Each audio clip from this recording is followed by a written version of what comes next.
Thanks for watching. Don't forget to like, comment, share and subscribe to. آج مولانا یوسف سروری حافظہ تعالی جماعت کے ایک نامور مبلغ اور داعی، ان کی اہلیہ رات ہارٹ اٹیک سے اللہ کو پیاری ہو گئی۔ اللہ تعالیٰ ان کی مغفرت فرمائے، درجات کو بلند کرے۔ یقیناً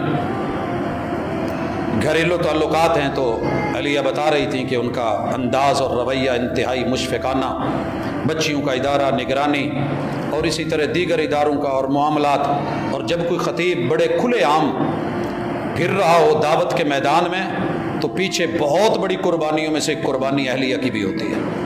اللہ تعالیٰ ان کی قربانیوں کو قبول کرے، بشری لغزشوں کو میرا رب معاف کرے۔ آج 5 بجے جنازہ ہے لاہور بیت المعمور میں، تو جو اب آپ پہنچ سکتے ہیں وہ پہنچیں گے انشاءاللہ ملک بھر سے، اور جو نہیں وہ دعا کریں گے۔ ہم ان کے لیے دعا کرتے ہیں کہ اللہ ان کے درجات کو بلند فرما، ان کی مغفرت فرما۔